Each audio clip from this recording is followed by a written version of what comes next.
These children cannot speak. No one knows what's going on inside their heads. They're autistic.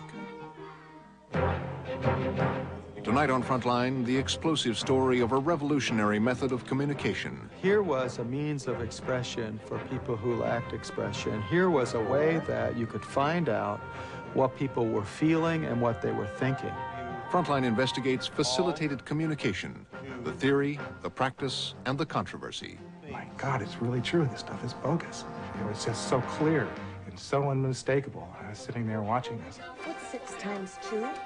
Tonight on Frontline, Prisoners of Silence.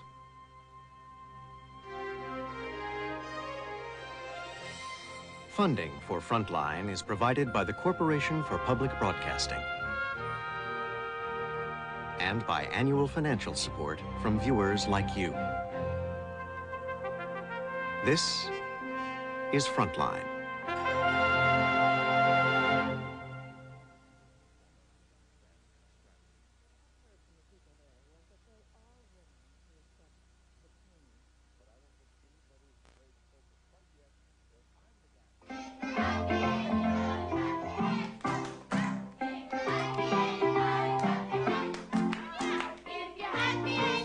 Every American child knows this song.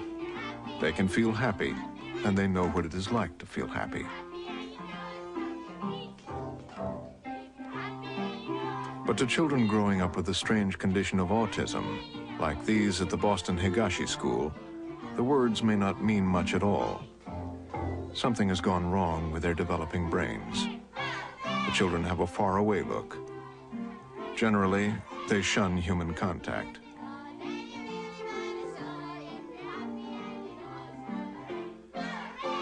The mysterious condition of autism affects close to 400,000 Americans. Most have little or no speech. 80% are mentally retarded. While the condition can be treated, there's no cure. Any two numbers are multiplied by? Until 3 years ago, this was the generally accepted theory of autism. But then a radical and controversial new technique called facilitated communication took America by storm. Today, thanks to facilitated communication, Jeff Powell, once written off as profoundly retarded, sits in class doing algebra. Okay, foil.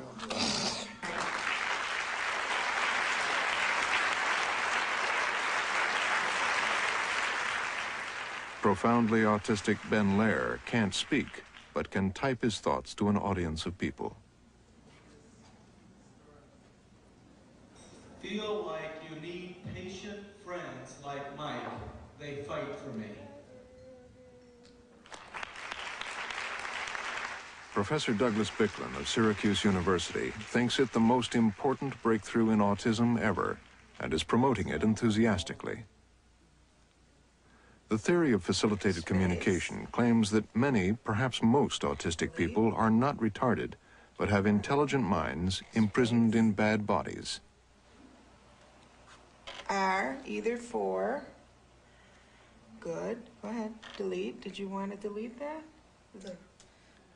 Bicklin argues that autistic individuals, like Ellen, have many things to say, but are unable to say them because her body will not do what her mind wants. But with a little help or facilitation, holding her hand, wrist, or elbow, her body's often jerky movements can be smoothed out, allowing her to type letters on a keyboard. Talk. I. N. G. When Douglas Bicklin discovered the method during a visit to Melbourne, Australia, he realized that everything known about autism might be wrong. I knew that I had seen something terribly important.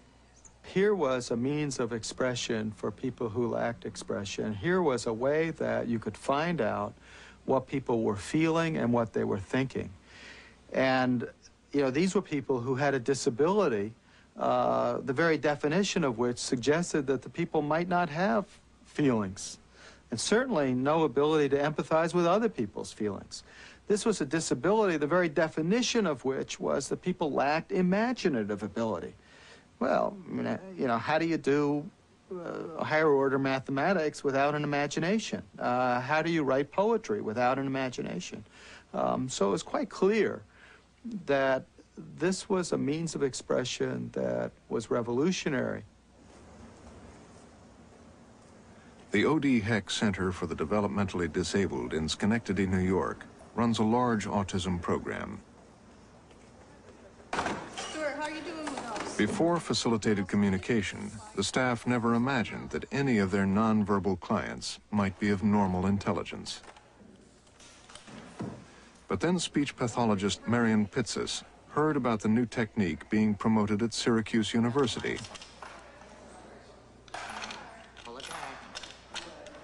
Together with her colleague Jimmy Maruska, she went to find out how it worked. Very good. What's inside? What are you going to get? 3 of us went for the training first, and we rapidly trained everyone in our program, all 3 shifts, and had many, many clients typing at varying levels and with varying degrees of success, but it spread very, very quickly. I thought it was wonderful. At last, we were going to help these people communicate. We would find out what they really understood. What's going on? Before, they were just another person that I was helping with and teaching them some basic skills to help them survive out there. But here along comes a person that can share their thoughts, that can talk to me, I can talk to them, we can have a conversation that's relevant. It was great. It was really super. I mean, you couldn't ask for anything more. All of a sudden, these people that we always treated as low functioning were right up there with us. Ray Pagliari, the director of the autism program, realized the enormous implications of the typed messages his clients were now producing. I was thinking that certainly a large number, if not all of the folks that we were working with, may in fact have normal intelligence. Very nice. I mean, we had people typing sentences, paragraphs, the like. We were thinking we were going to redefine the whole notion of what autism is all about. We trained the rest of our staff. Okay, we literally were encouraging people to work with everybody in the program. We were training as many people as we could, training people out in the community. And we were excited. We looked at it as literally a breakthrough technique. So did the media. Prime Time, now from New York, Diane Sawyer. And now a story about hope. For decades, autism has been a dark mystery, a disorder that seems to turn children in on themselves, against the world. Tonight, however, you are going to see something that has changed that. Call it a miracle, call it an awakening. Word of the new miracle of facilitated communication spread rapidly. Parents told teachers, and teachers told parents.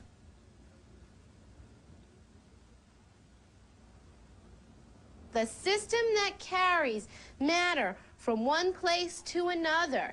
Many schools embraced it. At Edward Smith Elementary School in Syracuse, children previously thought to be retarded now sat in classes with their peers, receiving age-appropriate instruction, studying math, studying biology. Plasma is correct, PJ. Nice job. Maybe you can say what you want to point to. A large group of individuals had, in Bicklund's view, been greatly underestimated, simply because they could not speak or control their bodies. Why don't you show us, and then you try to say it. That's good, because then you work on keeping that. I had always believed that it was important to treat people as competent. Perfect. Even though they didn't give off the signs of it. To me, that was just the humane thing to do. That was the sensitive thing to do. Okay, I'll give you a high five. The wonderful thing about facilitated communication is that once a person begins to communicate, you can ask the person, what's going on here? Excellent, you got it right. The words that emerged from the electronic communicators and letterboards spoke of loneliness, of being trapped in a prison of silence, of slavery, and of freedom. For Bicklund, a simple technique had redefined an entire group of disabled people. Jeff Powell, for example, is no longer seen by his teachers and peers as mentally retarded. He has become a celebrity at Baker High School in Syracuse. They stress he's an academically gifted student who writes poetry for the school yearbook.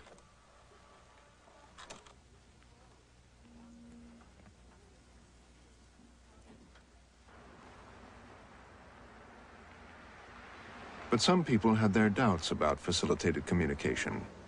Dr. Howard Shane has devoted his life to helping disabled, nonverbal people to communicate.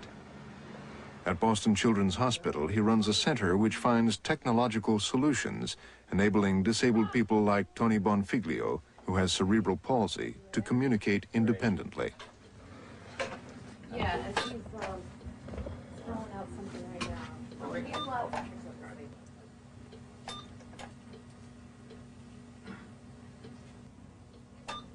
We have this saying in our center that no person is too physically disabled to be able to communicate. The slightest movement, a winking of an eye, moving of an eyebrow, sipping and puffing on a switch, on a straw would control a switch. Finding that subtle movement is all you need to be able to control the technology. Yes, I have made many good friends. Thanks to computers, thousands of nonverbal people can express themselves independently.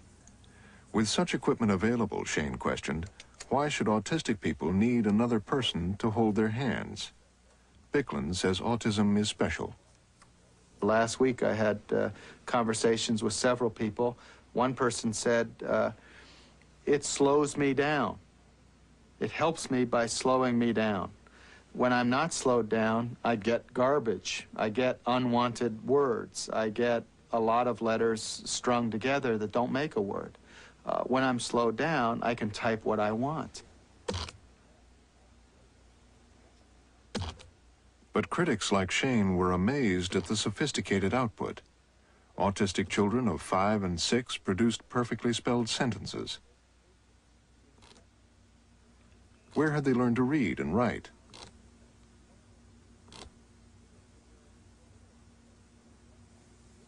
A difficult question had to be faced.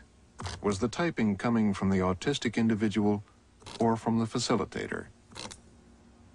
The outcomes that were being reported were just so far out of line with what anyone had ever found. They're communicating in grammatically complete sentences. They're marking the tense correctly. Their spelling is accurate. They have insights that go far beyond their years. Understanding is so hard. I long to see it real. I just hope, really hope, it's not a lost ideal. As I said, many of the accounts coming from people who are using facilitated communication as their means of expression have to do with loneliness. I think it's rather obvious that the way in which these children learned to read was the way that most of us learned to read. That is, by being immersed in a language-rich environment. You go into good preschool classrooms and you'll see words everywhere, labeling objects, labeling pictures. You look at Sesame Street. We're introducing words, we're giving people whole words, we're also introducing them to the alphabet. On the other hand, having said that, it does seem to me that there's something unusual going on here when you see a number of children with autism who seem to have precocious ability. That is, they know a lot of words, and very often, you know, quite long words. You know, how is this? Is there something about the disability that allows them to focus in on language and to be able to put together words? A very small number of autistic people, savants, have spectacular abilities in narrow areas. The 17th of December, 1974. It was a Tuesday. The 10th of June, 1917. It was a Sunday. The 1st of March, 2044. It'll be a Tuesday.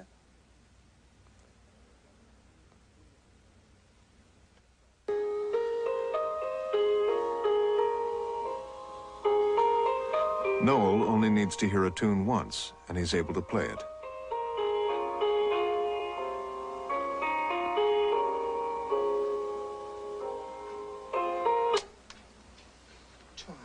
Try it now.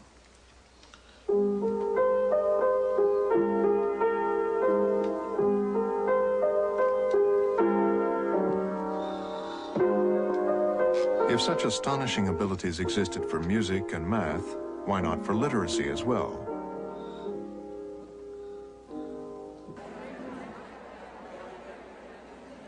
To parents and professionals, facilitated communication had given hope where there was none.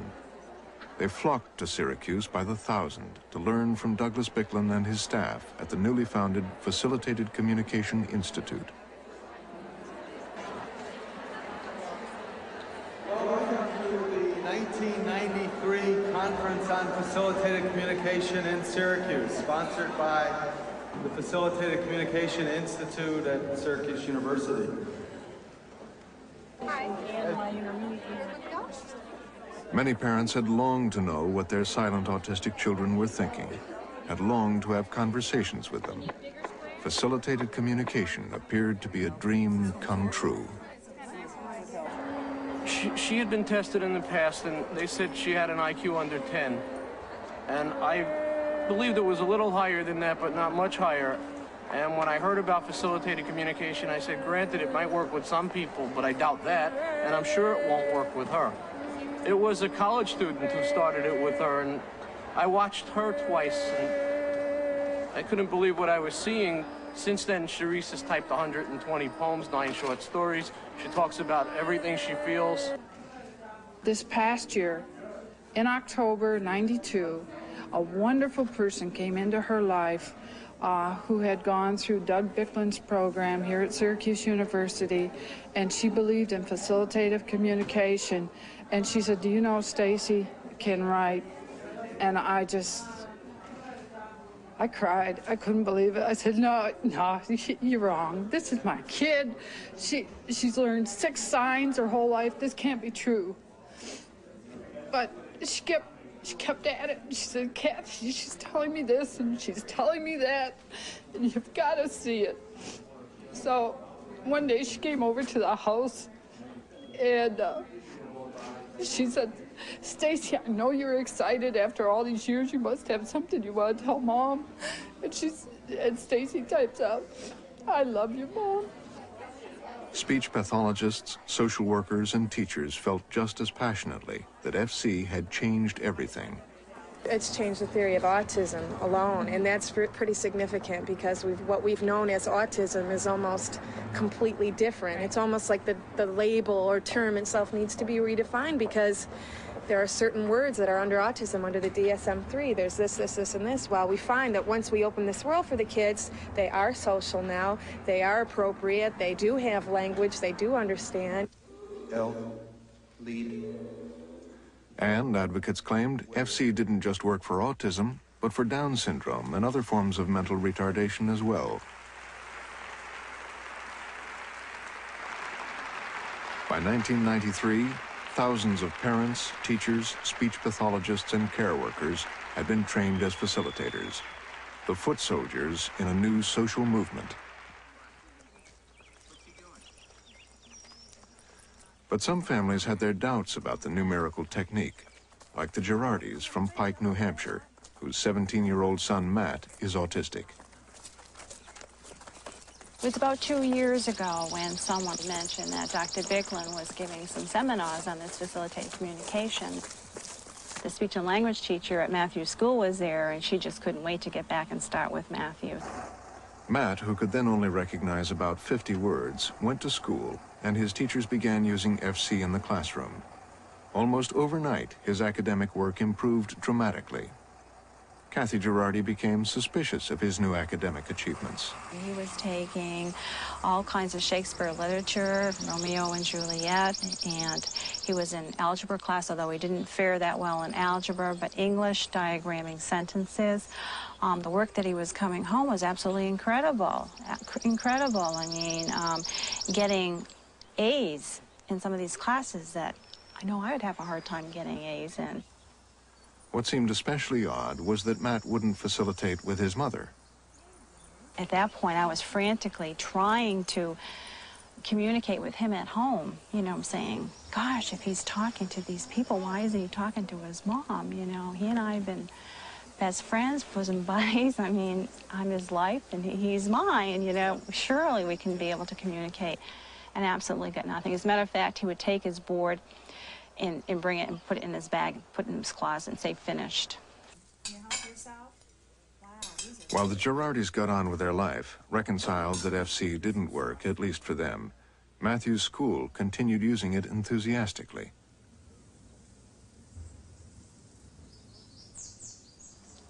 One day at school, Matthew and his facilitator, special education teacher Susan Rand, had a conversation. But it wasn't about Shakespeare.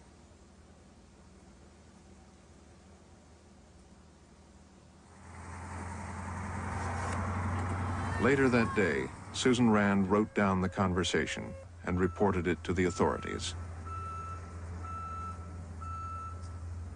She handed me a piece of paper, actually 2 pieces of paper, and said, these are the things that he said. And I just scanned through the paper, and I was just in shock of some of the language that was on the paper. And I said, it's impossible. It's absolutely impossible. And it was at that point she made it very clear to me that this was real. It was real, that they had a warrant from my husband's arrest. And they were going to send Matthew to the hospital for an exam. They were telling me that Matthew may have to go to a home, and a foster home. And I told him, I said, there's no way he's going to go to a foster home. I said, he hasn't been anywhere else except our home. There's no way he's going to go to a foster home. And I was told that I may have no choice in the matter. There may be no choice. And it was at that point that I realized I had no control. Jerry Girardi, a pharmacist at the Veterans Hospital, was working late that day and knew nothing of this until he arrived home.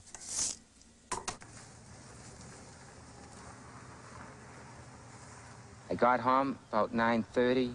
I pulled into my driveway, and Kathy came rushing down the driveway and started to talk to me.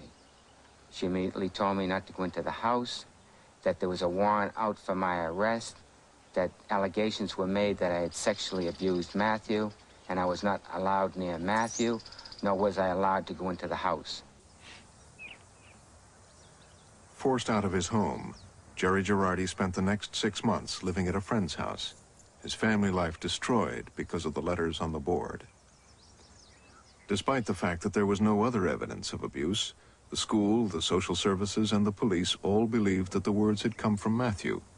Yet Jerry Girardi protested complete innocence. I told Kathy, there's got to be something wrong. It has to be happening someplace else.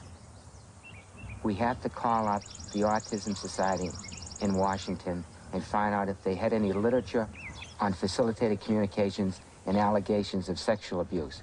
When she called them up, they immediately sent us materials. And in these materials, it showed it was happening all over the country. There were cases in California, in Texas, in Georgia, in Indiana, in Oklahoma, in New York. The accused included parents, teachers, care workers. Some, like Jerry Girardi, had been forced to leave home. Some ended up in jail. Some parents had their children taken away. This is what happened last January to a family in southern Maine. Betsy Wheaton, a 17-year-old autistic girl, began using FC at school in 1992. One day, using a letterboard, Betsy and her facilitator wrote that everybody in her family, her father, mother, grandparents, and brother, were sexually abusing her.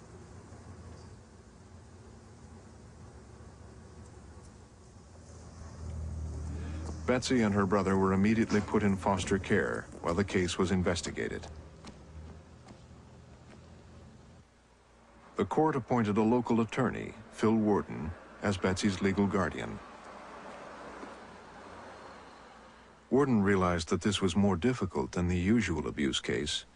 Before considering whether the allegations were true, the court had to decide a more fundamental question. Was Betsy the author of the allegations, or had they come from her facilitator? I was most worried in my heart about were we going to do justice in this case. If the communications were real and she was being abused, the idea that on a legal technicality we might send the children back would be just absolutely horrible. On the other hand, if these were not real communications, the idea that all this would happen to these family and these children on a bogus idea was also unacceptable. So to my mind, the stakes were extremely high on both sides, and it was very important that we reach a quality decision based on the truth. And so what I was looking for was a clean, simple, and fairly quick way to just solve that one narrow question. Were these communications coming from the children? All the parties agreed to invite an expert in communication to come and assess Betsy.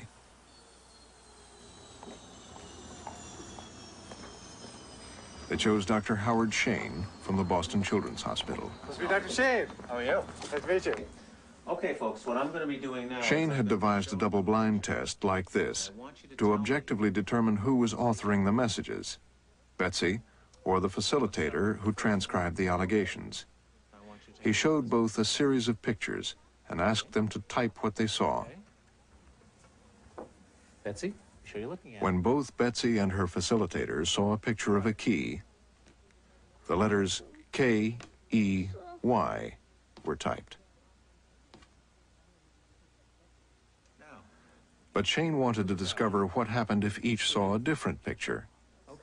When Betsy saw a cup, she didn't type cup, she typed hat, what the facilitator saw. Here we go. I'll take a look at this one. I want you to tell me what you see, okay? When Betsy was shown a picture of a dog, she didn't type dog, but sneakers, what the facilitator saw. Okay. We'll take a look at that one. When Betsy was shown a boat, Now she didn't Betsy, type you take a boat, look at that one. but sandwich, what the facilitator saw. Okay, here's the next one. It was just devastating to watch because what you saw was the words being typed out were the words the facilitator had seen. And it was just so clear and so unmistakable. I was sitting there watching this and saying, my God, it's really true. This stuff is bogus. What I found was that whenever the pictures were different, I always received the typed message that was seen by the facilitator. So that was pretty strong evidence that not only was Betsy not communicating, but the messages were being absolutely, totally directed and authored by the facilitator. Come on, Betsy. Shane then tried a message passing test. He took Betsy out into the corridor and showed her an object out of sight of her facilitator. Come on. Betsy, now I'm going to show you something. Take a look at this. You take this. Now, what is that? Give it back to me. We're going to back in. I want you to tell everybody what I showed you. When we went back into the room, she was unable to type the word key. I then took another key out of my pocket and said, with the facilitator present, what is this? And she immediately typed key. So again, it suggests that when the facilitator is aware of the information, we get the answer. But when the facilitator is unaware of the information, we don't get an answer. The only logical conclusion of the test was that the terrible accusations had been authored not by Betsy, but by her facilitator. The Wheatons are now reunited. The facilitator, devastated by the test results, stopped using facilitated communication and persuaded Betsy's school to stop using it as well. After using FC for over a year, the OD Heck Center in Schenectady began discussing whether they should do their own test of facilitated communication. My first reaction was, why would we ever want to test it? It's working. There were things that individuals who typed with me typed that I didn't remember consciously being aware of. So I thought, well, that's proof enough. Why should we need to test these people? It's their communication. All right, find the one that's the same. Let's put it right in front of you. But just in thinking about it, I wanted the research to be done because I thought it would prove once and for all, without a doubt, that it was these people communicating and that we were not influencing them in any way, shape, or form. I was convinced that it would prove their communication. A team of psychologists and facilitators led by Doug Wheeler devised a rigorous double-blind test. Well, this is what we had in mind. It's just a simple T device. The table's split down the middle. Myself as a researcher, I can stand back here, and I'm pretty much out of view of the The facilitator and autistic individuals sat side by side with a screen dividing their visual field. Sometimes they were shown the same picture.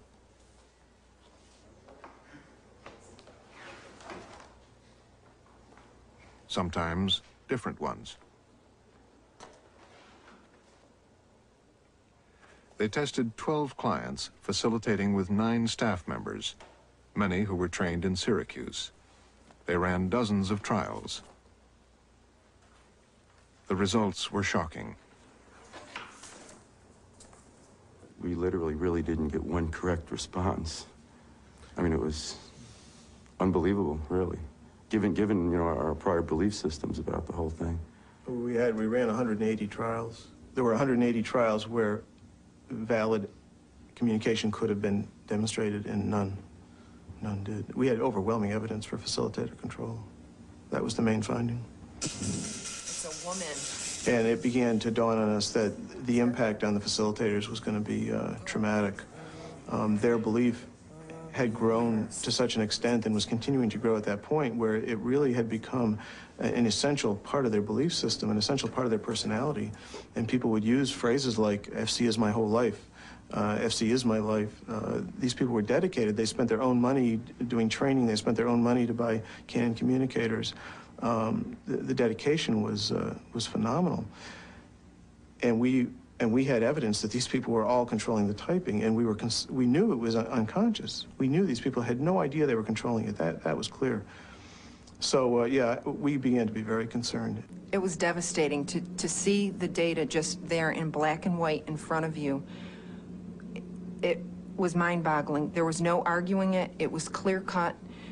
To see the look on Doug's face seated across the table from me, someone who I work with, whose opinion I trust, whose work I trust, I knew you couldn't argue. I couldn't argue with those results. It was devastating to look at it and see it there in black and white in front of me.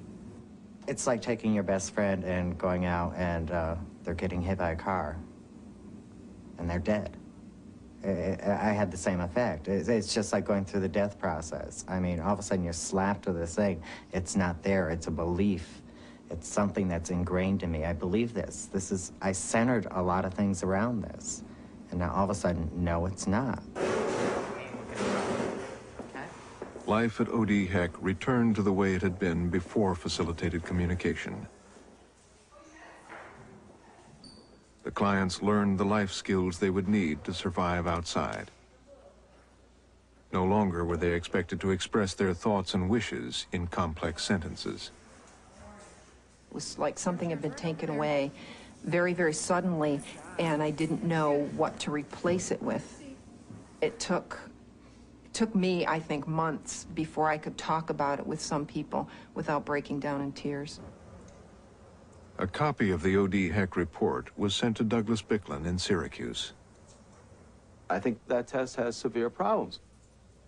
I mean, one, you're putting people in what might be described as a confrontational situation. That is, they're being asked to prove themselves. As I pointed out, confidence appears to be a critical element in the method.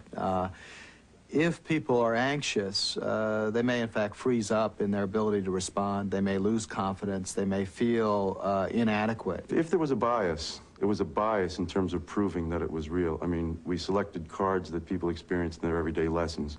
We ensured that the individuals participating were paired with the facilitators they had the most success with.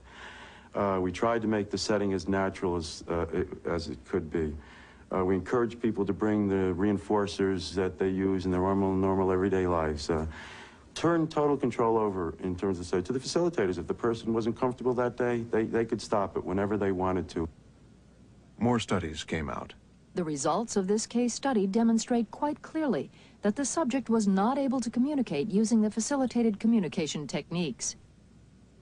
No client showed unexpected literacy or communicative abilities when tested via the facilitator screening procedure, even after 20 hours of training. Considerable evidence was found of the facilitators influencing the attempts at communication. None of the 23 participants demonstrated authorship. There has been no instance in which a participant has successfully identified an object through FC.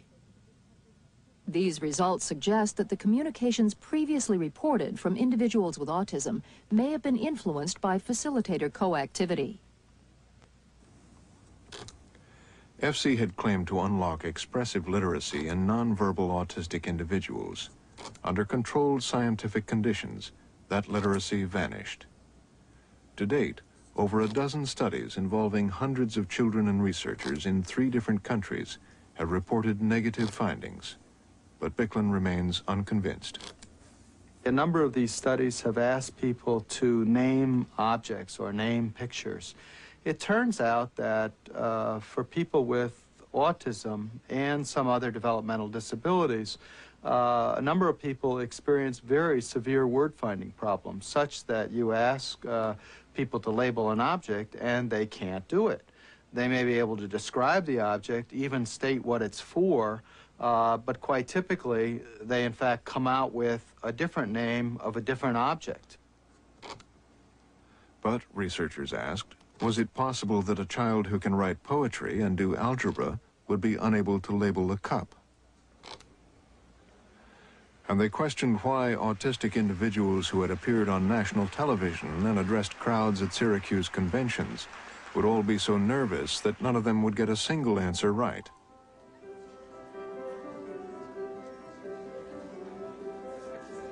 Despite mounting evidence, most supporters of facilitated communication, especially parents like Marianne Calin, who wrote this song about FC, were undaunted.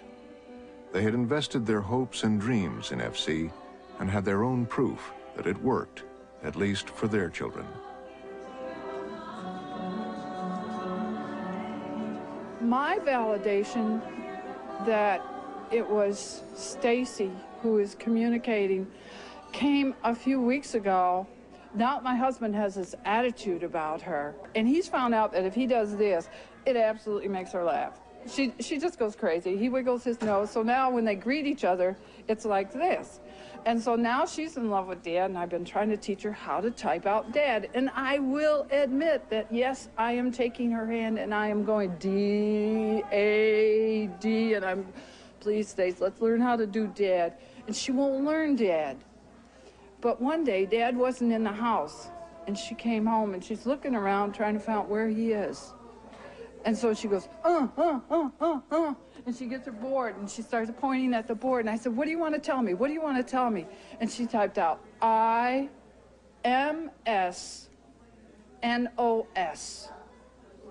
I said, what are you saying? And it's simple. It's shorthand. I miss knows. We have been trying to teach her the word for Dad, and she has created her own word for Dad. I don't need any more validation. My son has given me a lot of information, much of which I didn't know. A lot of it's been about what he wanted, and it's turned out that that's what he did want. He asked even for a trip to Hawaii, and he sat good as gold on the plane for 5 hours to Hawaii. And occasionally he tells me something I didn't suspect, like at the restaurant a few weeks ago, he said, he typed out, look at her mane, M-A-N-E. Well, I looked, and the waitress had a ponytail.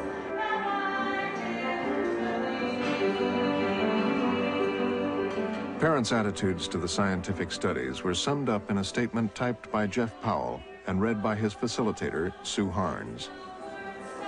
Regarding the recent controversy about facilitated communication, we are extremely angry about the well-to-do critics who are giving a Doug a disheartening review.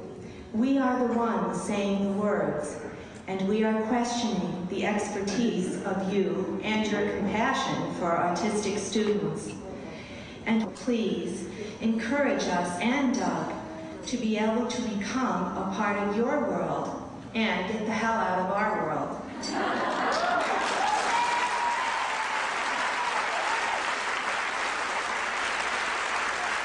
But there was now too much at stake. Whether FC was true or false had become a matter of great public interest. FC networks had been established in 38 states. Millions of dollars of public money were being spent providing facilitators in schools and adult centers. You got it, Michael. Nice job. Good. Plans were being made for people to take their facilitators to college and even into the workplace. All this had happened without any public debate. From public prosecutors to special educators, from social workers to parents, In their enthusiasm to adopt facilitated communication, they had chosen to overlook a number of things about FC that simply didn't make sense. Skeptics wondered how thousands of autistic people could have taught themselves to read and write just by watching television. And why should disabled individuals who can point by themselves need someone to hold their hands to type? Regret. And most significantly, they point out, why is it that most of the time, most of the autistic individuals are not looking at the keyboard? It's certainly true that a touch typist can type without looking at the keyboard. Connie Cesari, star graduate of the Catherine Gibbs School, can type 100 words a minute without looking. She has memorized the layout of the keys. But before starting, she registers her hands in a home position. This is her reference. Frontline wanted to see if she could type with one finger without looking.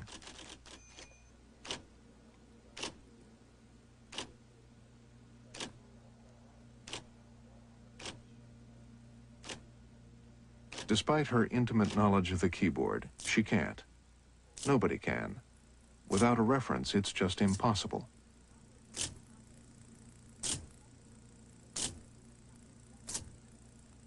You can't be a one-finger typist and not look at the keyboard. You just can't get oriented. You don't have a home position. And when you watch children who are FC, facilitated communication users, they may not be looking at the language board. Look at the board. But the facilitators are not taking their eyes from it. They're fixed on it. What's 6 times 2? Good. Okay, space. What's 12 times? 12 plus 1. We carried the 1, remember? What's 12 plus 1? Excellent. Give me 5. Okay. Plus 1. We carried the 1, remember? Hi, how are you? What's 12 plus 1? What's 5 times 5? Doug Bicklin admits that typing without looking is impossible. So what's going on in the Syracuse schools? Put down 4. It's not good technique. It's very sloppy, and I think it really raises questions about that particular typing, and as well it should. And what we need to do is to harp on facilitators to monitor eyes. It's a lot for people to manage, but I think we have to do it. But does the Facilitated Communication Institute practice what it preaches? In the conference last May, Annegret Schubert, arguably the most expert facilitator in the world, gave a seminar on the importance of clients looking at the keyboard. Are able to work with less support. Is there anything you want to share with me about it? Yet minutes afterwards, she was in the corridor talking to a man with his eyes closed and a letterboard moving around in the air.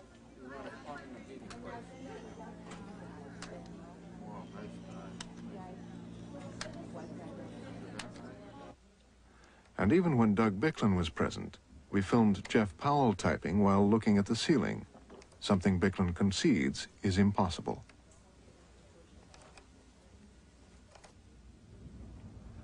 As Bicklin admits, this is a serious matter. If the autistic individuals are not looking, then the facilitators are effectively putting words into their mouths. Scientists in Australia had warned Bicklin of such dangers. This videotape especially concerned them. Rosemary Crosley, the founder of FC, is facilitating with a head injury victim in a coma to make a very important decision about where he will live. Because the man is in a coma, his head pointer barely moves throughout the taping. By drawing a line on the screen, it is easy to see that Rosemary Crosley is ever so slowly moving the board.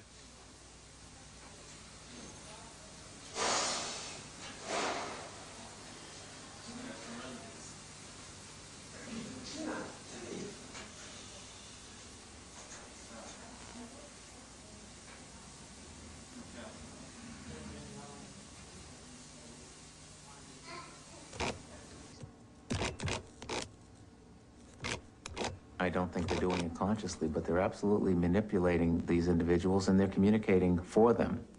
And I don't think that that's acceptable. I don't think that other people have the right to communicate for someone else. The scientific evidence suggested that far from unlocking the minds of autistic individuals, FC tapped the unconscious thoughts of the facilitator. The process, skeptics say, is not unlike what goes on with a Ouija board. As letters are built up, hypotheses are formed about what comes next.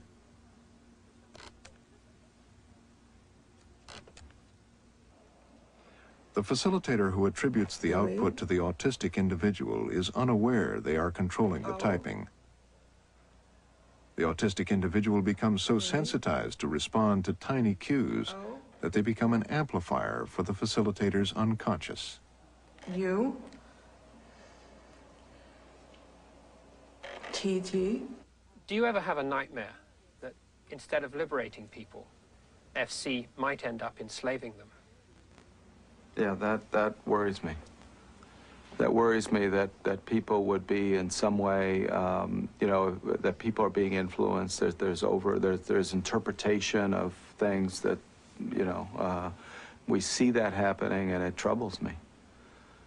It troubles me. I think it's terrible.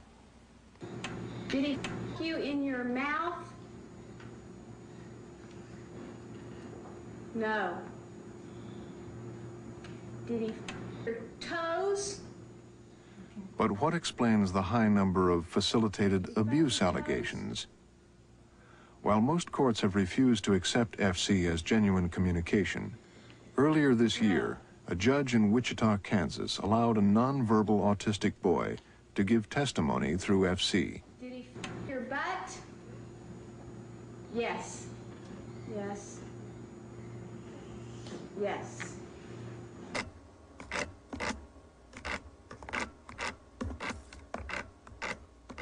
Why the facilitator is making these allegations on behalf of the child, I don't know. Whether they've been abused themselves, I don't have any sense of that. Maybe they've been persuaded. If you look at the literature from Syracuse University, they're suggesting that 10% make that 13% of the children in their initial study had alleged that they had been sexually abused. Now, if I attended a conference and I was told that 13% of the people in the initial study had been sexually abused, I'd go home and wonder, well, maybe my students are being sexually abused, so maybe the idea is being planted. Syracuse University is now in the position of having an institute dedicated to researching, teaching, and promoting a technique that all the scientific evidence says is not real. The university even has 7 students doing research theses on facilitated communication. A well-meaning social movement aimed at giving a voice to a group of disabled individuals has developed into a bitter controversy, which some critics have dubbed the cold fusion of human services. They ask why millions of dollars were spent on a technique without first proving it worked. And if unproven, why did thousands of autistic children waste precious years sitting in advanced classes instead of more appropriate education? These are also the questions families like the Girardis are asking. Families whose lives have been turned upside down by FC. After 9 court appearances, social services carried out a controlled test of Matthew, which proved he wasn't capable of authoring the accusations against his father. Last February, the prosecutor dropped the case, and the family was reunited to continue with their lives. The facilitator left the state, but the school continues to believe in FC.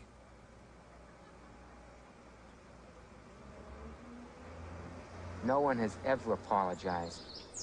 In fact, to this day, we still sense that the administration at the high school will never admit that they were wrong. They want to continue to say that facilitated communication is successful. If a new drug had just been discovered, it wouldn't be something that would be just thrown out into the market. It would take years of studies before this medication would be marketed. It's the same way facilitated communication should be treated. I mean, why should that be thrown out and people's lives devastated because they're trying it out on us guinea pigs?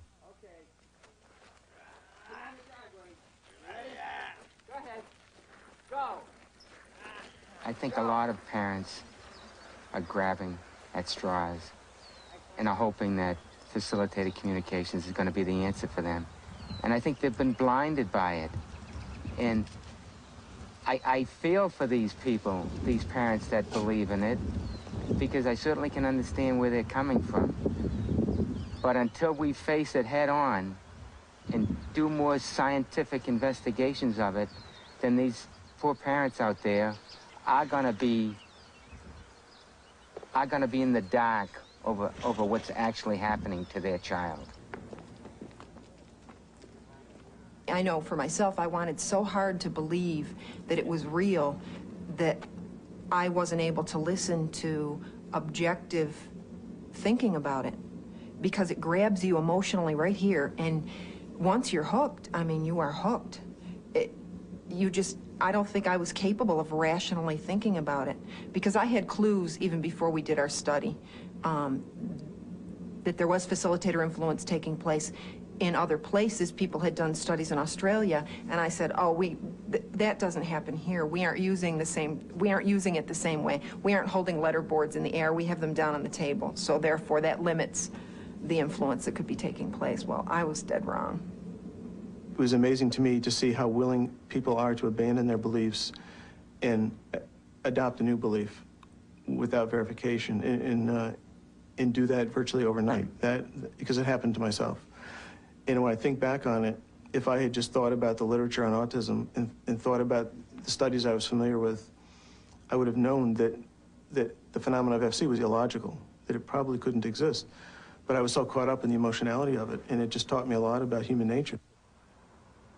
Despite everything, Douglas Bicklin and the Syracuse Facilitated Communication Institute remain committed to FC. They believe that time will prove them right.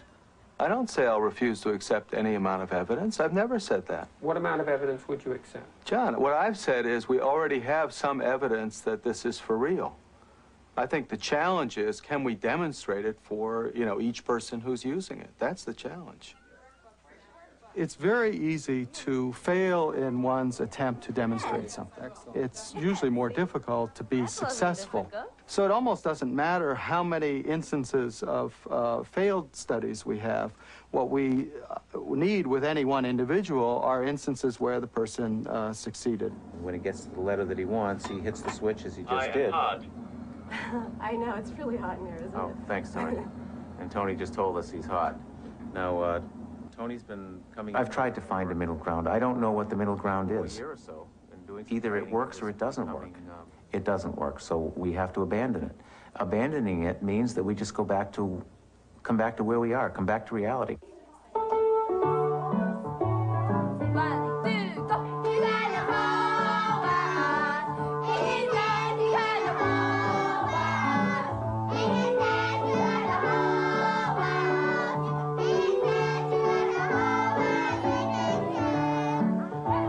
One day, the mysterious condition of autism will be understood, and researchers may find a cure.